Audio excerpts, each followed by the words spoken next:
before. They're a Danish brand. They're from Copenhagen.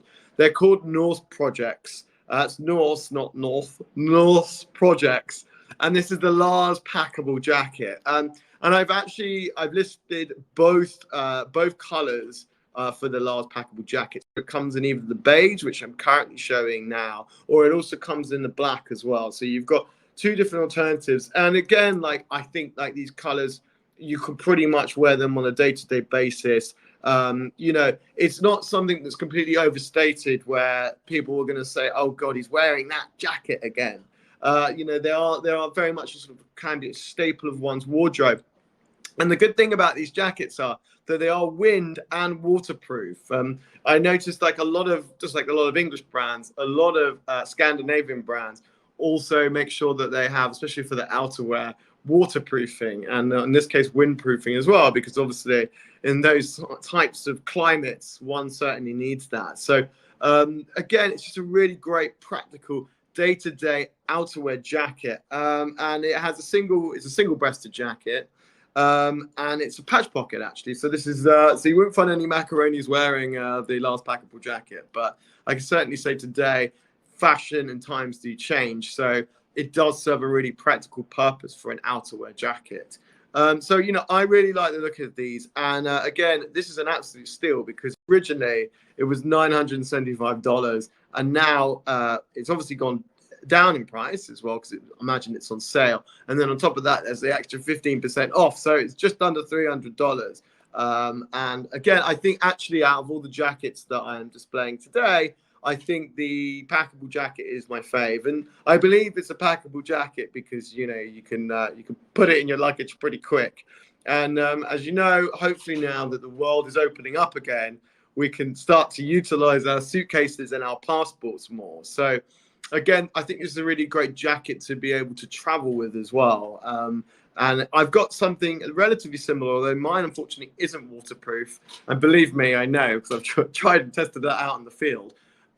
So yeah, so these are the Norse Projects, rather, Lars Packable jacket, and they come in the beige and the black. Yeah, something I would also say, and this relates in regards to what I was talking about in regards to suit jackets as well. I mentioned that this is a single-breasted jacket.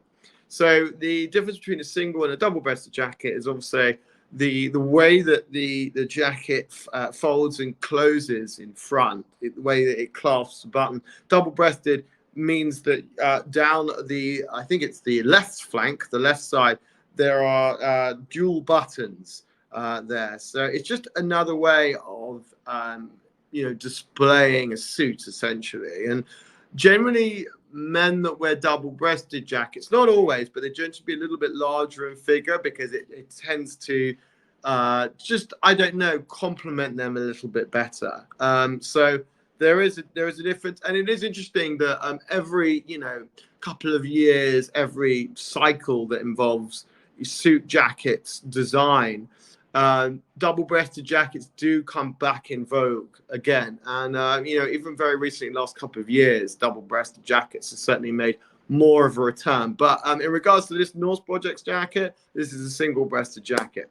The majority of jackets that generally you would find on sale would be single. So just whenever you're buying something online, I would also highly recommend that you just double check which one you're getting.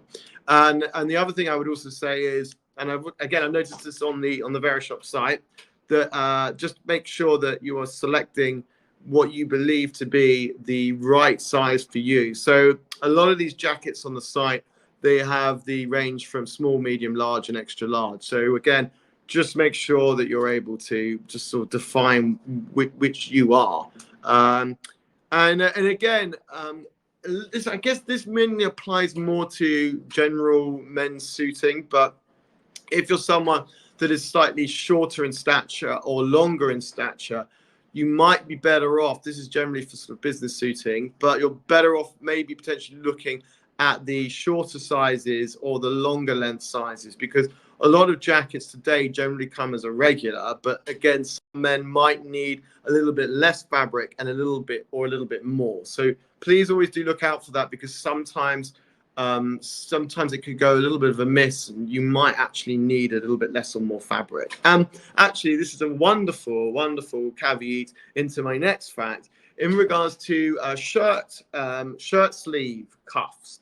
So obviously, like today, when we look at men's suiting, we generally tend to have the suit jacket sleeve a little bit higher up the arm in order to accommodate the shirt sleeve. And the reason that is because in the early 1900s, suiting was generally a lot more expensive and a lot more dear. And so the idea was that you'd rather ruin the shirt cuff sleeve, the shirt sleeve, than the suit jacket sleeve.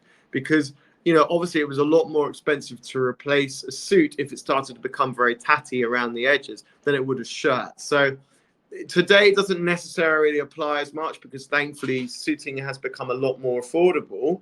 But back, 100 or so years ago, there was a reason why this was done. And we've just sort of carried that on throughout the ages. So I'm going to move on. And this is ATM. It's Anthony Thomas Mellier.